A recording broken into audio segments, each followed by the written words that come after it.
ਇਕ ਓੰਕਾਰ ਸਤਿਨਾਮ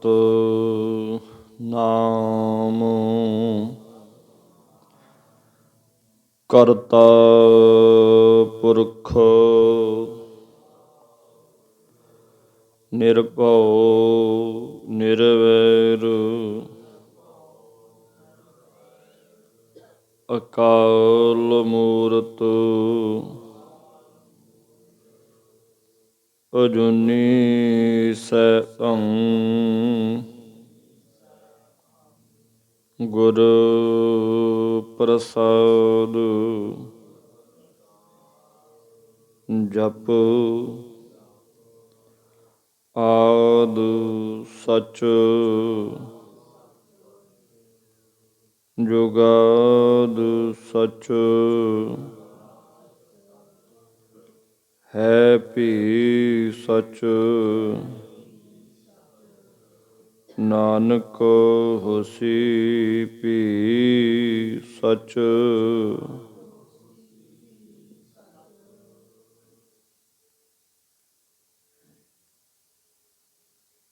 ਹਉ ਆਇਆ ਦੂਰੋਂ ਚੱਲ ਕੇ ਮੈਂ ਤੱਕੀ ਤਉ ਸਰਣਾਏ ਜੀਉ ਮੈਂ ਆਸਾ ਰੱਖੀ ਚਿੱਤ ਮੈਂ ਮੇਰਾ ਸਭ ਦੁੱਖ ਗਵਾਏ ਜੀਉ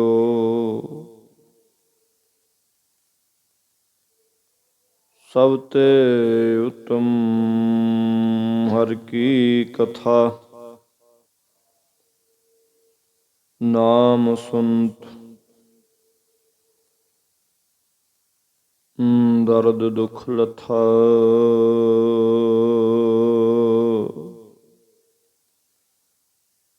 ਤੁਧ ਆਗੇ ਅਰਦਾਸ ਹਮਾਰੀ ਜਿਉ ਪਿੰਡ ਸਭ ਤੇਰਾ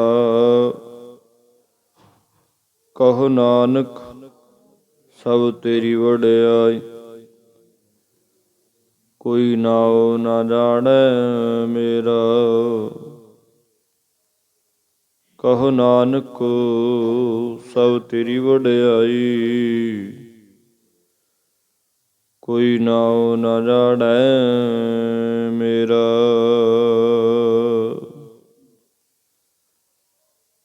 ਪਰਮ ਸਤਿਕਾਰਯੋਗ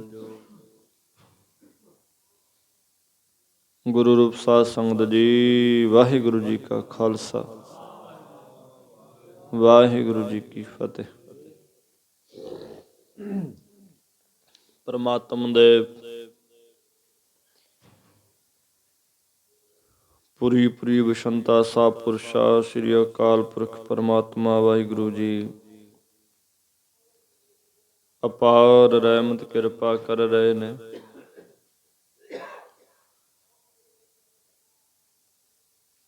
ਅੰਮ੍ਰਿਤ ਵੇਲੇ ਦਾ ਅਮੋਲਕ ਸਮਾਂ ਬਖਸ਼ਿਸ਼ ਕੀਤਾ ਹੈ। ਸਤਿਗੁਰਾਂ ਦੇ ਅਗਾਧ ਬੋਧ ਬਚਨਾਂ ਦੀ ਵਿਚਾਰ ਕਰਨ ਦਾ, ਸੁਣਨ ਦਾ ਸਮਾਂ ਮਿਲਿਆ। ਸੁਆਉ ਗੁਰਮੁਖੋ ਜਿਤਨਾ ਕੁ ਸਮਾਂ ਸਤਿਗੁਰੂ ਬਖਸ਼ਦੇ ਨੇ ਯਤਨ ਕਰੀਏ ਸਤਿਗੁਰਾਂ ਦੇ ਬਚਨਾਂ ਨੂੰ ਮਨ ਕਰਕੇ ਵਿਚਾਰਨ ਦਾ।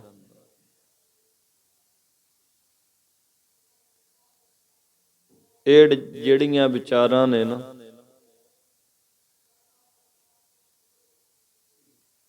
ਆਪਾਂ ਹਰ ਰੋਜ਼ ਵਾਂਗ ਵਿਚਾਰਦੇ ਹਾਂ ਕਿ ਰੱਬ ਦੇ ਰਾਹ ਦੀਆਂ ਵਿਚਾਰਾਂ ਨੇ। ਦੁਨੀਆ ਦੀ ਵਿਚਾਰ ਹੋਰ ਹੈ, ਪਰਲੋਕ ਦੀ ਵਿਚਾਰ ਹੋਰ ਹੈ।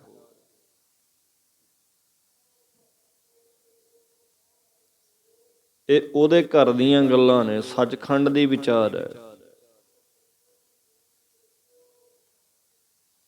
ਸੋ ਇਹ ਕਹੀਏ ਕਿ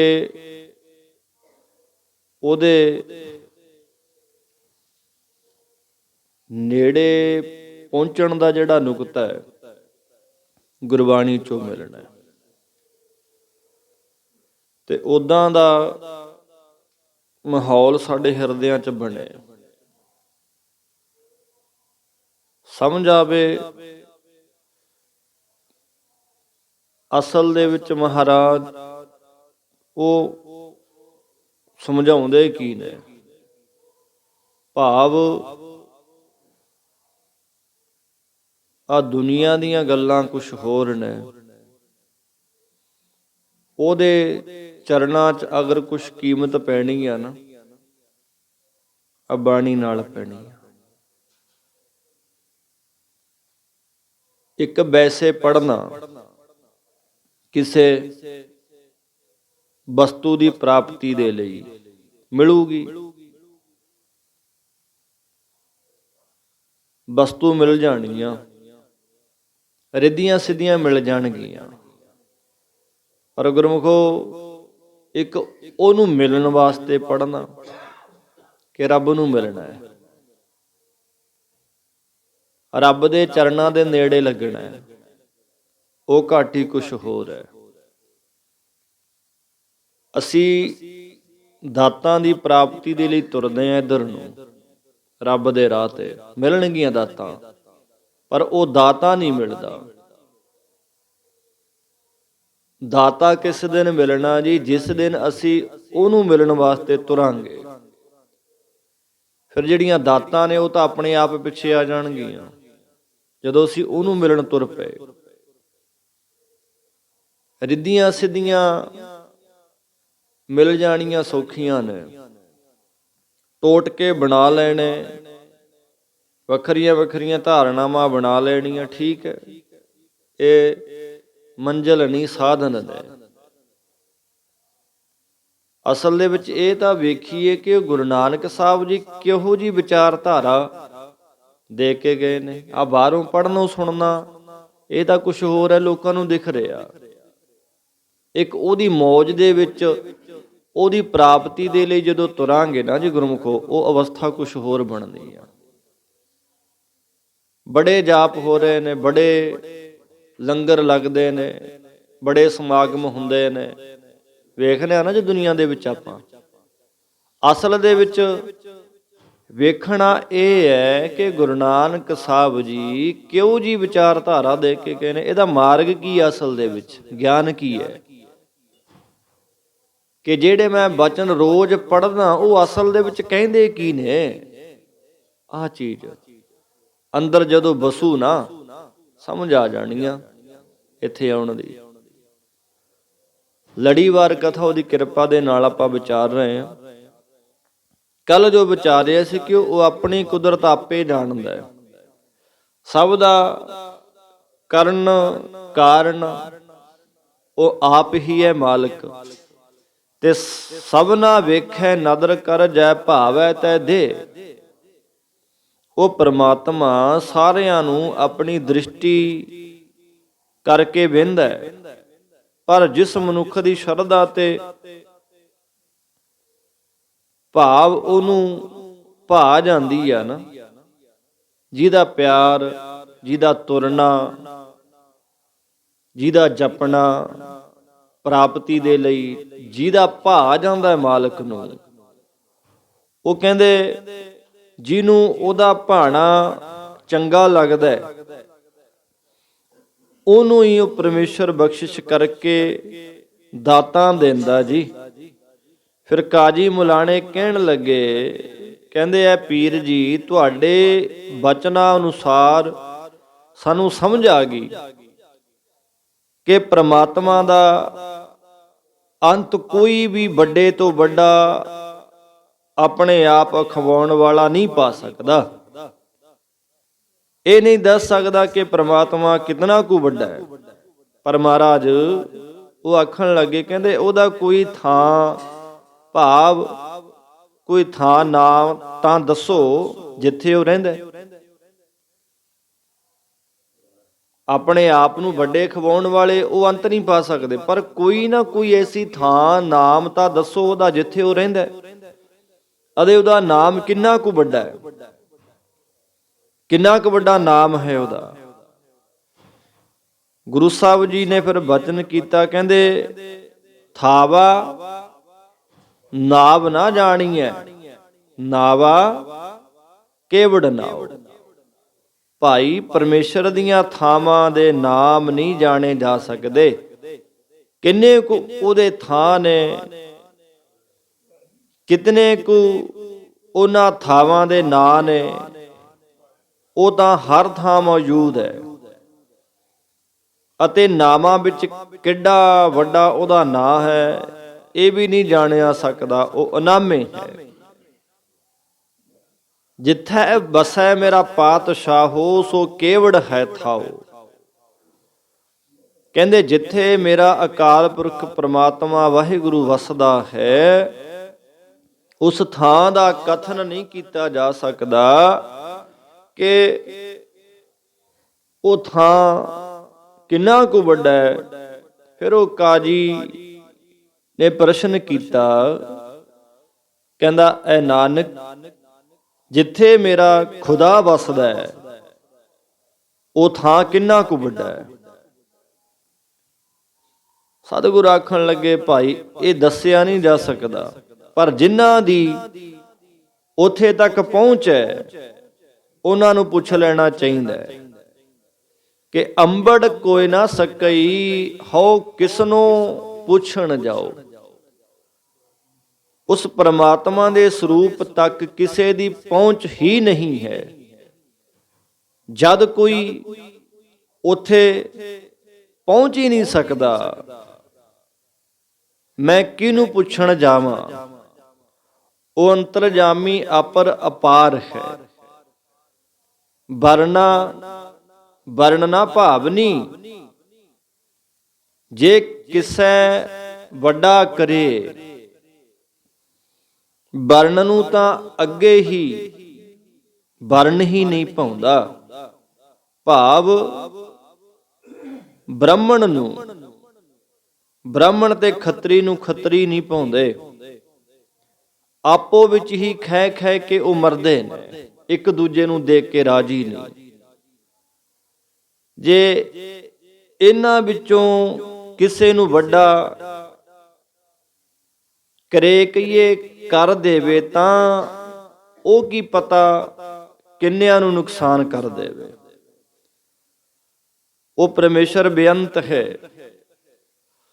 ਸਾਰੇ ਉਹਨੇ ਆਪਣੇ ਵਸ ਰੱਖੇ ਹੋਏ ਨੇ। ਭਾਵ ਜੇ ਉਹ ਪਰਮੇਸ਼ਰ ਕਿਸੇ ਨੂੰ ਵੱਡਾ ਕਰ ਦੇਵੇ, ਭਾਵ ਬ੍ਰਹਮ ਗਿਆਨੀ ਬਣਾ ਦੇਵੇ, ਤਾਂ ਫਿਰ ਉਹਦੇ ਅੰਦਰ ਵਰਨ ਕਹੀਏ ਵਰਨ ਅਵਰਨ ਦੀ ਭਾਵਨਾ ਨਹੀਂ ਰਹਿੰਦੀ। ਸਾਰਿਆਂ ਵਿੱਚ ਉਸ ਵਾਹਿਗੁਰੂ ਦੀ ਜੋਤ ਉਹ ਵੇਖਦਾ ਹੈ। ਉਹਦੇ ਅੰਦਰ ਇਹ ਭਾਵਨਾ ਨਹੀਂ ਰਹਿੰਦੀ ਕਿ ਇਹ ਚੰਗਾ ਵਰਨ ਹੈ, ਇਹ ਮਾੜਾ ਵਰਨ ਹੈ। ਜਦੋਂ ਕੋਈ ਕਿਸੇ ਨੂੰ ਪਰਮੇਸ਼ਰ ਬ੍ਰਹਮ ਗਿਆਨ ਦੇ ਕੇ ਵੱਡਾ ਕਰਦਾ ਹੈ, ਤਾਂ ਫਿਰ ਉਹਦੇ ਅੰਦਰ ਵਰਨ ਭਾਵ ਵਰਨ ਅਵਰਨ ਅਗਿਆਨ ਦੇ ਪਰਦੇ ਦੀ ਭਾਵ ਨਹੀਂ ਕਹੀਏ ਪ੍ਰਤੀਤ ਵੀ ਨਹੀਂ ਰਹਿੰਦੀ। ਭਾਵ ਰੰਚਕ ਮਾਤਰ ਵੀ ਅਗਿਆਨ ਨਹੀਂ ਰਹਿੰਦਾ, ਤੇ ਫਿਰ ਉਹ ਕਥਨ ਕਰਨ ਯੋਗ ਪਰਮੇਸ਼ਰ ਦੇ ਵਿੱਚ ਅਭੇਦ ਹੋ ਜਾਂਦਾ। ਉਹਨੂੰ ਸਮਝ ਆ ਜਾਂਦਾ, ਆ ਜਿਹੜੇ ਦੁਨੀਆ ਦੇ ਕਥਨ ਕਰਨ ਦੇ ਤਰੀਕੇ ਨੇ, ਅੱਖਰ ਜਿਹੜੇ ਨੇ 52 ਅੱਖਰ ਸੋਧ ਕੇ ਹਰ ਧਰਮ ਦੇ ਵਿੱਚ ਗ੍ਰੰਥ ਲਿਖੇ ਨੇ, ਸਿਫਤ ਕੀਤੀ ਹੈ ਮਾਲਕ ਦੀ। ਪਰ ਇਹ ਅੱਖਰ ਜਿਹੜੇ ਆ ਪ੍ਰੇਮੀਓ ਮਿਟ ਜਾਣਗੇ, ਨਾਸ ਹੋ ਜਾਣੇ। 52 ਅੱਖਰ ਸੋਧ ਕੇ ਤੈ ਵਰਜਨਨੇ ਆਨ, ਪਰ ਇਹ ਅੱਖਰ ਖਿਨ ਜਾਹੇਂਗੇ, ਇਹ ਅੱਖਰ ਜਿਹੜੇ ਨੇ ਤਾਂ ਖਤਮ ਹੋ ਜਾਣਗੇ ਜੀ। ਜਿਹੜੇ ਸਦਾ ਰਹਿਣੇ ਨੇ ਉਹ ਅੱਖਰ ਇਨ ਮੈਂ ਨਾਹੇ, ਉਹ ਅੱਖਰ ਇਹਨਾਂ ਚ ਹੈ ਹੀ ਨਹੀਂ। ਸਮਝ ਪੜ੍ਹਾਈ ਉਹਦੇ ਦਰ ਦੀ। ਵਰਨ ਅਵਰਨ ਦਾ ਗਿਆਨ ਹੋ ਜਾਣਾ, ਚੰਗੇ ਮਾੜੇ ਦੀ ਪਰਖ ਹੋ ਜਾਣੀ। ਫਿਰ ਉਹ ਜਦੋਂ ਉਹਨਾਂ ਨੂੰ ਇਹ ਗਿਆਨ ਹੋ ਜਾਂਦਾ ਹੈ, ਰੰਚਕ ਮਾਤਰ ਵੀ ਉਹਨਾਂ ਦੇ ਅੰਦਰ ਗਿਆਨ ਨਹੀਂ ਰਹਿੰਦਾ। ਭਰਮ ਕੇ ਪਰਦੇ ਸਤਿਗੁਰ ਖੋਲੇ, ਬਾਣੀ ਦਾ ਸੰਦੇਸ਼ ਹੈ, ਉਪਦੇਸ਼ ਗਿਆਨ। ਉਹ ਇਨਸਾਨ ਮਾਲਕ ਦੇ ਵਿੱਚ ਭੇਦ ਹੋ ਜਾਂਦਾ ਹੈ ਜੀ। ਸਭ ਦੇ ਵਿੱਚ ਇੱਕ ਜੋਤ ਉਹਨੂੰ ਦਿਖਣ ਲੱਗ ਜਾਂਦੀ ਹੈ। ਇੱਕ ਰੂਹ ਖੁਸ਼ ਰਹਿੰਦੀ ਹੈ। ਰੂਹ ਸਾਡੇ ਤਾਂ ਹਰ ਸਮੇਂ ਤਿਉੜੀ ਰਹਿੰਦੀ ਹੈ ਮੱਥੇ, ਅੰਦਰ ਮੱਚਦਾ ਰਹਿੰਦਾ ਸਰੀਰ। ਆਦਤ ਹੈ। ਸੁਣੋ, ਆਹ ਬਾਣੀ ਜਿਹੜੀ ਹੈ ਨਾ, ਬਾਣੀ ਇਹ ਆਦੇਸ਼ ਦੀ ਨਹੀਂ, ਇਹ ਮਾਤਲੋਕ ਦੀ ਬਾਣੀ ਨਹੀਂ, ਇਹ ਮਾਤਲੋਕ ਦੇ ਬਚਨ ਨਹੀਂ। ਜਿਹਦੀ ਕੋਈ ਆਦਤ, ਜਿੱਥੋਂ ਕੋਈ ਚੀਜ਼ ਆਈ ਹੁੰਦੀ ਹੈ ਨਾ, ਸਮਝਿਓ ਧਿਆਨ ਨਾਲ, ਪ੍ਰੇਮ ਨਾਲ। ਜਿੱਥੋਂ ਕੀ ਚੀਜ਼ ਆਈ ਹੁੰਦੀ ਹੈ ਉਹ ਉਧਰ ਨੂੰ ਜਾਓ। ਇਹ ਕੀ ਹੈ ਜੀ? ਧੁਰ ਕੀ ਬਾਣੀ ਆਈ ਤਿਨ ਸਗਲੀ, ਧੁਰੋਂ ਦਰਗਾਹੋਂ ਆਈ ਹੈ ਨਾ ਬਾਣੀ। ਅੱਗ ਜਿਹੜੀ ਹੈ ਨਾ, ਅੱਗ, ਉਹਦਾ ਅੱਗ ਨਾਮ ਆਪਾਂ ਰੱਖਿਆ। ਉਹਦਾ ਅੱਗ ਦਾ ਨਾਮ ਆਪਾਂ ਰੱਖਿਆ ਅੱਗ। ਅਸਲ ਦੇ ਵਿੱਚ ਉਹਦਾ ਅਸਲ ਨਾਮ ਤਪਸ਼ ਹੈ, ਸੇਕ। ਅੱਖਾਂ ਬੰਦ ਕਰਕੇ ਕਿਸੇ ਤੋਂ ਲੰਘਾਂਗੇ, ਗਰਮ ਜਗ੍ਹਾ ਕੋਲ ਦੀ, ਜੱਗ ਦੇ ਕੋਲ ਦੀ, ਸੇਕ ਮਾਰੂ ਨਾ, ਅੱਗ ਤਪਸ਼, ਸੇਕ ਲੱਗਣਾ। ਅੱਗ ਦਾ ਸੁਭਾਅ ਹੈ ਉੱਪਰ ਨੂੰ ਉੱਡਣਾ। ਜਿੰਨਾ ਮਰਜੀ ਆਪਾਂ ਥੱਲੇ ਨੂੰ ਕਰਕੇ ਉਹਨੂੰ ਜਲਾਈਏ, ਅੱਗ ਉੱਪਰ ਨੂੰ ਉੱਡੂ। ਕਿਉਂ? ਉਹਦਾ ਸੰਬੰਧ ਸੂਰਜ ਨਾਲ ਹੈ। ਉਹਦਾ ਸੰਬੰਧ ਸੂਰਜ ਨਾਲ ਹੈ ਜੀ। ਉਹ ਸੂਰਜ ਵੱਲ ਨੂੰ ਭੱਜਦੀ ਹੈ, ਆਪਣੇ ਮੂਲ ਵੱਲ ਨੂੰ ਭੱਜਦੀ ਹੈ। ਤਪਸ਼, ਪਾਣੀ ਜਿਹੜਾ ਹੈ ਸਮੁੰਦਰ ਨਾਲ ਹੈ, ਉਹ ਸਮੁੰਦਰ ਵੱਲ ਨੂੰ ਭੱਜਦਾ ਹੈ। ਸਮੁੰਦਰ ਚੋਂ ਬੱਦਲ ਬਣ ਕੇ ਉੱਠਦੇ ਆ, ਮੀਂਹ ਪੈਂਦਾ ਹੈ, ਉਹ ਫੇਰ ਉਧਰ ਨੂੰ ਜਾਂਦਾ ਹੈ। ਬੰਦਾ ਆ ਮਿੱਟੀ ਚੋਂ ਪੈਦਾ ਹੋਇਆ, ਉੱਪਰੋਂ ਕੋਠੇ ਦੇ ਚੜ ਕੇ ਛਾਲ ਮਾਰਾਂਗੇ, ਉੱਪਰ ਨੂੰ ਨਹੀਂ ਜਾਵਾਂਗੇ, ਹੇਠਾਂ ਨੂੰ ਆਵਾਂਗੇ। ਅਸੀਂ ਮਿੱਟੀ ਚੋਂ ਪੈਦਾ ਹੋਏ ਆ। ਆਹ ਜਿਹੜੀ ਫਿਰ ਬਾਣੀ ਹੈ ਗੁਰਮੁਖੋ, ਜਿਹੜਾ ਇਹਦੇ ਨਾਲ ਜੁੜ ਜਾਂਦਾ ਹੈ ਉਹ ਵੀ ਸੱਚਖੰਡ ਨੂੰ ਚੱਲ ਜਾਂਦਾ। ਆਖੋ ਸਤਨਾਮ। ਕਿਉਂ? ਇਹਦਾ ਸੁਭਾਅ ਹੈ ਜੀ ਉੱਪਰ ਨੂੰ, ਸੱਚਖੰਡ ਨੂੰ ਲਿਜਾਣਾ। ਜਿਸ ਦੇਸ਼ ਦੀ ਇਹ ਵਾਸੀ ਹੈ ਉਧਰ ਨੂੰ ਜਾਊ। ਗੱਲ ਤਾਂ ਜੁੜਨ ਦੀ ਆ ਨਾ ਸਾਰੀ। ਗੁਰੂ ਨਾਨਕ ਸਾਹਿਬ ਦੇ ਕੋਲ ਆਇਆ ਸੀ। ਕਈ ਸਾਨੂੰ ਮਿਲ ਜਾਂਦੇ ਆ ਇਸੇ ਤਤਵੇ ਤੇ ਰੱਬ ਦੇ ਪਿਆਰੇ, ਜਿਨ੍ਹਾਂ ਦੀਆਂ ਗੱਲਾਂ ਹੈਰਾਨ ਕਰ ਦਿੰਦੀਆਂ ਨੇ। ਭਾਵ ਉਹਨਾਂ ਦੀਆਂ ਗੱਲਾਂ ਸਾਨੂੰ ਸਮਝ ਨਹੀਂ ਆਉਂਦੀਆਂ ਕਈ ਵਾਰੀ। ਕਿਉਂ? ਉਹ ਇਹ ਦੇਸ਼ ਦੇ ਵਾਸੀ ਨਹੀਂ ਹੁੰਦੇ। ਉਹ ਆ ਮਾਤਲੋਕ ਦੇ ਵਾਸੀ ਨਹੀਂ ਹੁੰਦੇ। ਉਹਨਾਂ ਦਾ ਪਹਿਨਣਾ, ਖਾਣਾ, ਬੋਲਣਾ, ਚੱਲਣਾ ਵੱਖਰੀ ਹੁੰਦਾ ਹੈ। ਉਹਨਾਂ ਦੀਆਂ ਆਦਤਾਂ ਹੋਰ ਹੋਣਗੀਆਂ, ਕਿਉਂਕਿ ਉਹ ਇਹ ਦੇਸ਼ ਦੇ ਵਾਸੀ ਨਹੀਂ। ਮਿਲ ਜਾਂਦੇ ਆ ਕਈ ਨਾ ਕਈ, ਪਰ ਬਾਅਦ ਵਿੱਚ ਸਾਨੂੰ ਪਤਾ ਲੱਗਦਾ। ਗੁਰੂ ਗੋਬਿੰਦ ਸਿੰਘ ਜੀ ਦੇ ਕੋਲ ਆਇਆ ਸੀ ਇੱਕ ਹੋਰ ਲੋਕ ਦਾ ਕਹੀਏ ਜਾਂ ਇੰਦਰ ਲੋਕ ਦਾ ਕਹੀਏ, ਜਾਂ ਕਈ ਵਾਰ ਨਾਰਦ ਲਿਖਿਆ ਜਾਂਦਾ ਕਿ ਨਾਰਦ ਆਇਆ ਸੀ ਮਹਾਰਾਜ ਦੇ ਕੋਲ ਹਮਾਯੂ ਪੰਛੀ ਦਾ ਖੰਭ ਲੈ ਕੇ। ਕਥਾ ਤੁਹਾਨੇ ਸੁਣੀ ਆ। ਉਹ ਦੇ ਕੇ ਚਲਾ ਗਿਆ। ਫਿਰ ਕਹਿੰਦੇ ਮਹਾਰਾਜ ਕੀ ਲਿਆਇਆ ਸੀ? ਕਹਿੰਦੇ ਆ ਲਿਆਇਆ ਖੰਭ। ਕਹਿੰਦੇ ਕੀ ਹੈ?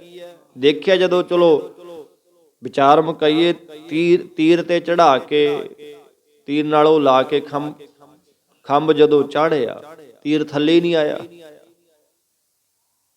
ਪੁੱਛਿਆ, ਕਹਿੰਦੇ ਇਹ ਕੀ ਘਟਨਾ ਜੀ, ਕਿਉਂ ਨਹੀਂ ਨੀਚੇ ਆਇਆ? ਬਾਜਾਂ ਵਾਲੇ ਆਖਣ ਲੱਗੇ, ਭਾਈ ਇਹਦਾ ਸੰਬੰਧ ਅਸਮਾਨ ਦੇ ਵਿੱਚ ਜਿਹੜਾ ਪੰਛੀ ਰਹਿੰਦਾ ਹਮਾਯੂ, ਉਹ ਧਰਤੀ ਤੇ ਆਉਂਦੀ ਨਹੀਂ, ਉੱਪਰ ਨੂੰ ਆ, ਉਧਰ ਨੂੰ ਜਾਓ। ਇਸੇ ਤਰ੍ਹਾਂ ਬਾਣੀ ਵੀ ਸੱਚਖੰਡੀ ਆ। ਜਿਹੜਾ ਇਹਦੇ ਨਾਲ ਜੁੜ ਜਾਂਦਾ ਹੈ ਉਹ ਤੁਰ ਦਰਗਾਹ ਨੂੰ ਤੁਰ ਜਾਂਦਾ। ਗੱਲ ਤਾਂ ਜੁੜਨ ਦੀ ਆ ਨਾ, ਬਾਹਰੋਂ ਪੜ੍ਹਨਾ ਸੁਣਨਾ ਕੁਛ ਹੋਰ ਹੈ, ਵਿਚਾਰਨਾ ਕਿ ਗੁਰੂ ਨਾਨਕ ਦੀ ਵਿਚਾਰਧਾਰਾ ਕੀ ਹੈ ਇਹ ਕੁਛ ਹੋਰ ਹੈ। ਸੰਕੇਤ ਨੇ, ਨੁਕਤੇ ਨੇ ਸਮਝਣ ਦੇ। ਫਿਰ ਉਹਨਾਂ ਦੇ ਰੰਚਕ ਮਾਤਰ ਵੀ ਅੰਦਰ ਅਗਿਆਨ ਨਹੀਂ ਰਹਿੰਦਾ। ਉਹ ਧੁਰੋਂ ਦਰਗਾਹੋਂ ਆਈ ਹੋਈ ਬਾਣੀ ਦੇ ਨਾਲ ਜੁੜ ਜਾਂਦੇ ਆ। ਵਿਚਾਰਧਾਰਾ ਉਹ ਗੁਰੂ ਨਾਨਕ ਦੀ ਅਪਣਾ ਲੈਂਦੇ ਨੇ। ਉਹ ਕਥਨ ਕਰਨ ਯੋਗ ਪਰਮੇਸ਼ਰ ਦੇ ਵਿੱਚ ਅਭੇਦ ਹੋ ਜਾਂਦੇ ਨੇ। ਤੇ ਗੁਰੂ ਨਾਨਕ ਸਾਹਿਬ ਆਖਣ ਲੱਗੇ, ਭਾਈ ਵੱਡੇ ਹੱਥ ਵਡਿਆਈਆਂ ਜੈ ਭਾਵੈ ਤੈ ਦੇ। ਉਸ ਵੱਡੇ ਪਰਮੇਸ਼ਰ ਦੇ ਹੱਥ ਵਿੱਚ ਸਾਰੀਆਂ ਵਡਿਆਈਆਂ ਨੇ। ਜੋ ਜੀਵ ਉਹਨੂੰ ਭਾ ਜਾਂਦਾ ਹੈ ਉਹਨੂੰ ਪ੍ਰਮਾਤਮਾ ਬਖਸ਼ਿਸ਼ ਕਰ ਦਿੰਦਾ ਹੈ। ਫਿਰ ਉਹ ਕੋਈ ਊਚ ਨੀਚ ਨਹੀਂ ਵਹਿੰਦਾ,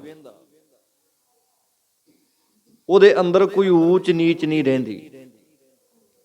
ਤੇ ਨਾਲੇ ਮਹਾਰਾਜ ਇੱਥੋਂ ਤੱਕ ਕਹਿੰਦੇ ਆ, ਜਿਨ ਕੇ ਭੀਤਰ ਹੈ ਅੰਤਰਾ ਤਿਨ ਕੇ ਨਾ ਮੈਂ ਕਰੂੰ ਦਰਸ਼ਨਾ।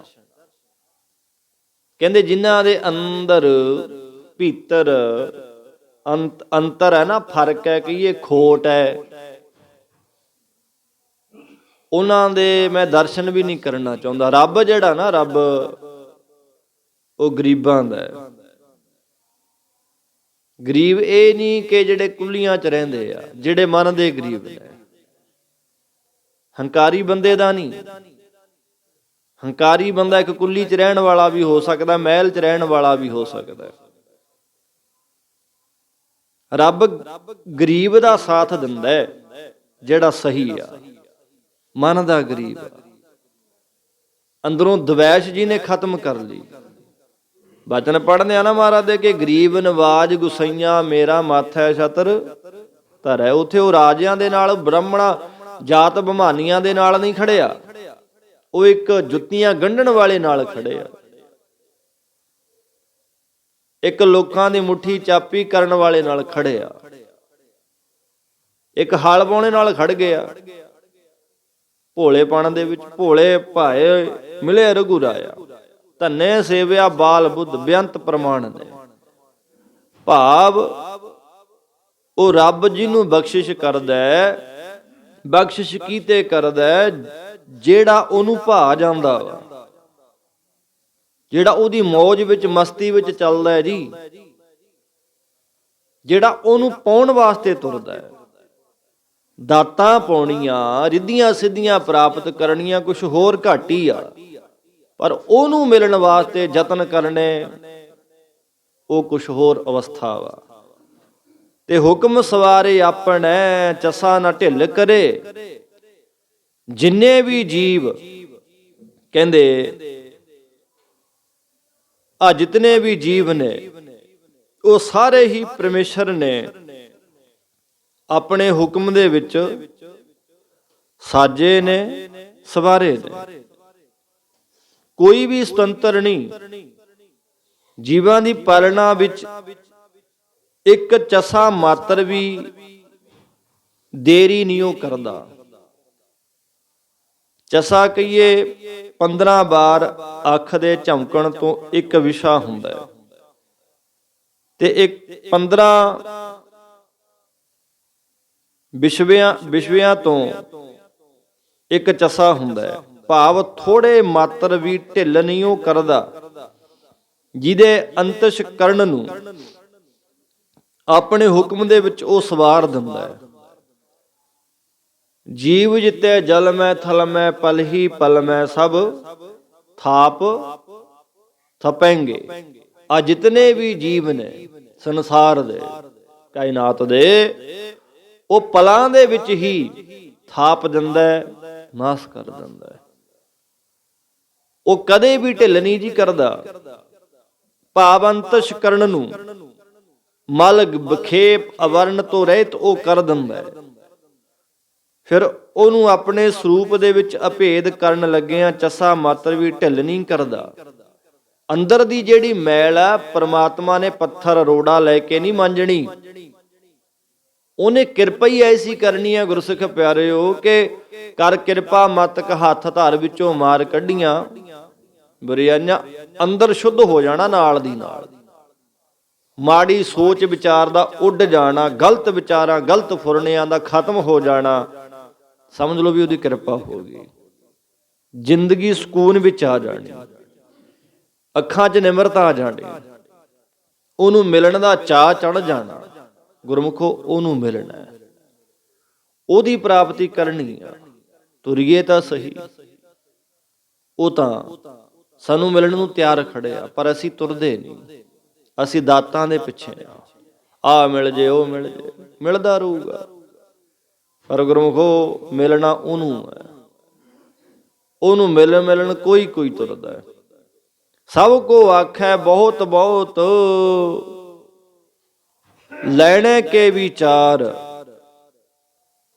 ਸਭ ਕੋਈ ਉਹਦੇ ਜਸ ਨੂੰ ਬਹੁਤੇ ਤੋਂ ਬਹੁਤਾ ਆਖਦਾ, ਪਰ ਨਿਸਕਾਮ ਹੋ ਕੇ ਉਹਦਾ ਜਸ ਕੋਈ ਨਹੀਂ ਕਰਦਾ। ਇੱਥੇ ਸਾਡਾ ਆਉਣਾ, ਆ ਬਹਿਣਾ, ਹਰ ਕਿਸੇ ਦਾ ਕੋਈ ਨਾ ਕੋਈ ਮਤਲਬ ਹੈ, ਕੋਈ ਨਾ ਕੋਈ ਕਿਸੇ ਦਾ ਮਕਸਦ ਹੁੰਦਾ ਹੈ, ਏਮ ਹੁੰਦਾ ਹੈ।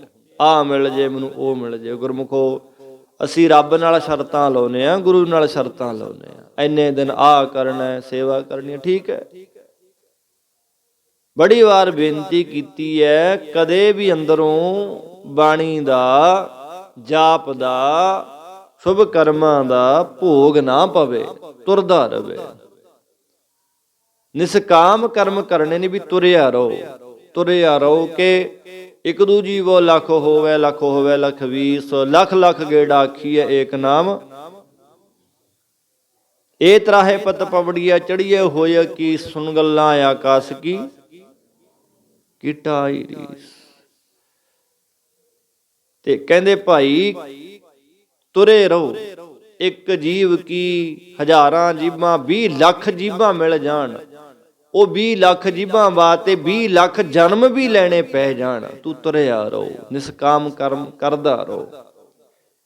ਇਹ ਨਾ ਹੋਵੇ ਤੂੰ ਮਨ ਵਿੱਚ ਕਰਮ ਕਰੇ, ਕੋਈ ਨਾ ਕੋਈ ਮਤਲਬ ਹੋਵੇ। ਦਾਤਾਂ ਮਿਲਣਗੀਆਂ, ਪਰ ਉਹ ਦਾਤਾ ਨਹੀਂ ਮਿਲਦਾ। ਨਿਸਕਾਮ ਕਰਮ ਭਾਵ ਨਿਸਕਾਮ ਹੋ ਕੇ ਜਸ ਕੋਈ ਕਰਦਾ। ਜਿਸ ਦਿਨ ਨਿਸਕਾਮ ਹੋ ਕੇ ਉਹਦੀ ਮੌਜ 'ਚ ਬੈਠਾਂਗੇ ਨਾ ਜੀ, ਰੱਬ ਰੱਬ ਕਰਾਂਗੇ, ਉਹਦਾ ਆਨੰਦੇ ਵੱਖਰਾ ਹੋ ਜਾਊਗਾ। ਆ ਸਾਡਾ ਸਰੀਰ, ਆ ਸਾਡੇ ਅੰਦਰੇ ਕੁਛ ਸਾਨੂੰ ਮਹਿਸੂਸ ਨਹੀਂ ਹੋਣਾ, ਖਤਮ ਹੋ ਜੂ ਸਭ ਕੁਛ। ਇੱਕ ਹਵਾ ਦਾ ਬੁੱਲਾ ਲੱਗੇਗਾ ਬਸ, ਜਿਹੜੀ ਪੌਣ ਕਰਕੇ, ਹਵਾ ਕਰਕੇ ਸਾਡਾ ਜੀਵਨ ਆ ਨਾ, ਜਿਹੜੀ ਹਵਾ ਕਰਕੇ, ਪ੍ਰਾਣਾ ਕਰਕੇ ਸਾਡੀ ਜ਼ਿੰਦਗੀ, ਸਿਰਫ ਉਹੀ ਮਹਿਸੂਸ ਹੋਊਗੀ ਜਿਹੜੀ ਦਿਖਦੀ ਨਹੀਂ। ਸਿਰਫ ਮਹਿਸੂਸ ਉਹਨੂੰ ਕਰ ਸਕਦੇ ਆ। ਜਿਵੇਂ ਗਵਾਰੇ ਦੇ ਵਿੱਚ ਹਵਾ ਭਰਦੇ ਆ ਜਾਂ ਨਿਕਲੇ, ਭਰੀ ਜਾਂਦੀ ਆ, ਕੱਢੀ ਜਾਂਦੀ ਆ, ਇਦਾਂ ਦਾ ਜੀਵਨ ਬਣ ਜਾਣਾ। ਰੋਮ ਰੋਮ ਦੇ ਵਿੱਚ ਸ਼ੁੱਧਤਾ ਆ ਜਾਣੀ ਆ। ਨਹੀਂ ਫਿਰ ਨਿਸਕਾਮ ਕਰਮਾਂ ਤੋਂ ਬਿਨਾਂ ਗੁਰਮੁਖ ਦੀ ਪ੍ਰਾਪਤੀ ਨਹੀਂ। ਸਾਰੇ ਕੁਝ ਨਾ ਕੁਝ ਲੈਣ ਦੀ ਵਿਚਾਰ ਨੂੰ ਮਨ ਵਿੱਚ ਧਾਰ ਕੇ ਉਹਦਾ ਜਸ ਕਰਦੇ ਨੇ। ਕੋਈ ਪਦਾਰਥ, ਕੋਈ ਲੰਮੀ ਉਮਰ ਵਾਸਤੇ, ਕੋਈ ਮਾਣ ਵਡਿਆਈ, ਕੋਈ ਰਿੱਧੀਆਂ ਸਿੱਧੀਆਂ ਮੰਗਦਾ। ਇਸ ਤਰ੍ਹਾਂ ਸਾਰੇ ਲੈਣ ਦੀ ਵਿਚਾਰ ਵਿੱਚ ਉਹ ਫਸੇ ਹੋਏ ਆ ਲੋਕ ਸਾਰੇ ਆਪਾਂ। ਪਰ ਪ੍ਰਮਾਤਮਾ ਕਿਸੇ ਦੇ ਕਹਿਣ ਨਾਲ ਵੱਡਾ ਨਹੀਂ ਹੋ ਜਾਂਦਾ।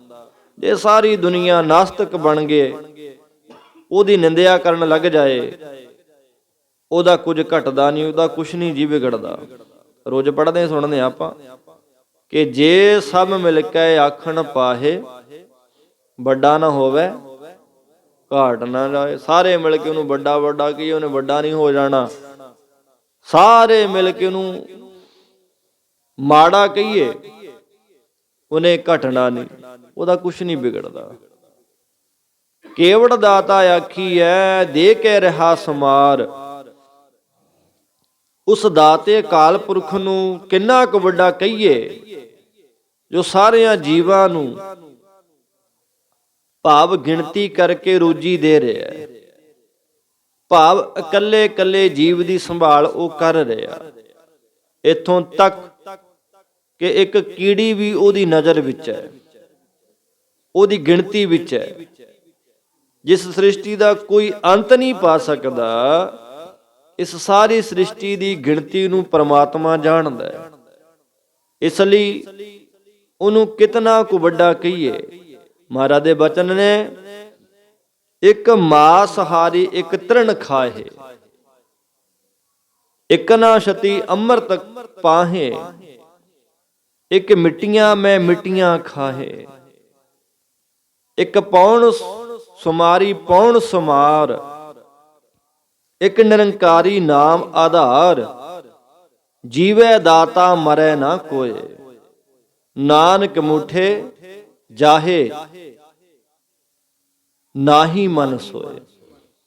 ਉਹ ਸਾਰਿਆਂ ਨੂੰ ਰੋਜੀ ਦੇ ਕੇ, ਭਾਵ ਆਪ ਗਿਣਤੀ ਤੋਂ ਰਹਿਤ ਹੋ ਰਿਹਾ, ਉਹਦੀ ਗਿਣਤੀ ਕੋਈ ਨਹੀਂ ਕਰ ਸਕਦਾ। ਰੋਜੀ ਸਭ ਨੂੰ ਉਹ ਦਿੰਦਾ ਹੈ, ਕੱਲੇ ਕੱਲੇ ਨੂੰ। ਇਥੋਂ ਤੱਕ ਕਿ ਸੈਲ ਪੱਥਰ ਮਹਿ ਜੰਤ ਉਪਾਏ, ਤਾ ਕਾਰਜ ਆਗਿਆ ਕਰ ਧਰਿਆ। ਪੱਥਰਾਂ ਦੇ ਵਿੱਚ ਜੀਵ ਪੈਦਾ ਕਰਕੇ ਉਹ ਉੱਥੇ ਵੀ ਰੋਜੀ ਦਿੰਦਾ ਹੈ। ਤੇ ਗੁਰਮੁਖ ਪਿਆਰਿਓ, ਕਾਜੀ ਕਹਿਣ ਲੱਗੇ, ਕਹਿੰਦੇ ਮਹਾਰਾਜ ਉਹ ਸਾਰੇ ਸੰਸਾਰ ਨੂੰ ਇੱਕ ਦਿਨ ਵਿੱਚ ਕਈ ਕਈ ਵਾਰੀ ਰੋਜੀ ਦੇ ਰਿਹਾ। ਜਿਸ ਤਰ੍ਹਾਂ ਆਪਾਂ ਕਿਸੇ ਚੀਜ਼ ਨੂੰ ਵਰਤਾਈਏ ਤਾਂ ਉਹ ਮੁੱਕ ਜਾਂਦੀ ਹੈ, ਇੱਥੋਂ ਤੱਕ ਕਿ ਬਾਦਸ਼ਾਹਾਂ ਦੇ ਖਜ਼ਾਨੇ ਵੀ ਖਾਲੀ ਹੋ ਜਾਂਦੇ ਨੇ। ਇਸ ਤਰ੍ਹਾਂ ਉਹਦਾ ਵੀ ਭੰਡਾਰਾ ਕਦੇ ਨਾ ਕਦੇ ਦਾ ਖਤਮ ਹੋ ਜਾਂਦਾ ਹੋਏਗਾ। ਗੁਰੂ ਨਾਨਕ ਆਖਣ ਲੱਗੇ, ਭਾਈ ਨਾਨਕ ਤੋਟ ਨਾ ਆਵਈ, ਤੇਰੇ ਜੁਗ ਹੈ ਭੰਡਾਰ।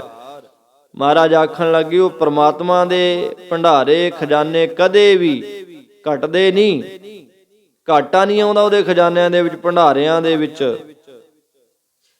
ਤੇ ਭੰਡਾਰ ਜੁਗਾਂ ਜੁਗੰਤਰਾਂ ਵਿੱਚ ਭਰੇ ਪਏ ਨੇ, ਭਾਵੋ ਸਾਰਿਆਂ ਜੁਗਾਂ ਵਿੱਚ ਸਾਰੇ ਜੀਵਾਂ ਨੂੰ ਰੋਜੀ ਦੇ ਕੇ ਪਾਲਦਾ। ਪਰ ਉਹਦਾ ਖਜ਼ਾਨਾ ਮੁੱਕਣਾ ਤਾਂ ਕੀ ਹੈ, ਕਦੇ ਉਹਦੇ ਵਿੱਚ ਘਾਟਾ ਵੀ ਨਹੀਂ ਪਿਆ। ਉਹ ਸਰਬ ਕਲਾ ਸਮਰੱਥ ਹੈ। ਇਸ ਤਰ੍ਹਾਂ ਮੱਕੇ ਵਿੱਚ ਕਾਜ਼ੀਆਂ ਪ੍ਰਥਾਏ, ਇਹ ਗੁਰੂ ਸਾਹਿਬ ਜੀ ਨੇ 8 ਪਦਾਂ ਵਾਲਾ ਇਹ ਬਚਨ ਜਿਹੜਾ ਉਹਨਾਂ ਦੇ ਪ੍ਰਥਾਏ ਅਸ਼ਟਪਦੀ ਜਿਹੜੀ ਉਚਾਰਨ ਕੀਤੀ। ਬਾਣੀ ਦਾ ਸੰਕਲਪ ਜਿਹੜਾ ਹੈ, ਸਿਧਾਂਤ ਜਿਹੜਾ ਹੈ, ਉਹਨੂੰ ਜੀਵਨ 'ਚ ਲਾਗੂ ਕਰੀਏ, ਅਪਣਾਈਏ। ਸਮਝ ਆਵੇ ਕਿ ਆ ਗੁਰੂ ਨਾਨਕ ਦੀ ਸੋਚ ਵਿਚਾਰਧਾਰਾ ਕੀ ਹੈ, ਰੱਬ ਹੈ ਕੀ, ਉਹਦਾ ਗਿਆਨ ਕੀ ਹੈ। ਗੁਰਮੁਖੋ ਕੋਸ਼ਿਸ਼ ਕਰੀਏ ਮਨ ਕਰਕੇ ਮਹਾਰਾਜ ਦੇ ਚਰਨਾਂ 'ਚ ਜੁੜਨ ਦੀ। ਆਓ ਭੁੱਲਾਂ ਤੋਂ ਖਿਮਾ, ਅਗਲੇ ਸ਼ਬਦ ਦੀ ਵਿਚਾਰ ਉਹਦੀ ਕਿਰਪਾ ਨਾਲ ਅੱਗੇ ਵਿਚਾਰਾਂਗੇ। ਭਾਈ ਸ਼ਲੋਕ ਪਵਨ ਗੁਰੂ ਪਾਣੀ ਪਿਤਾ,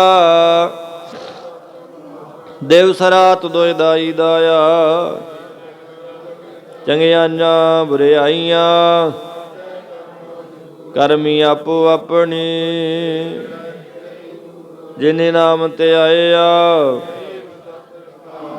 ਨਾਨਕ ਤੇ ਮੁਖ ਉਜਲੇ, ਜਿਨੇ ਨਾਮ ਤੇ ਆਇਆ ਨਾਨਕ ਤੇ ਮੁਖ ਉਜਲੇ। ਵਾਹਿਗੁਰੂ ਜੀ ਕਾ ਖਾਲਸਾ, ਵਾਹਿਗੁਰੂ ਜੀ ਕੀ ਫਤਿਹ।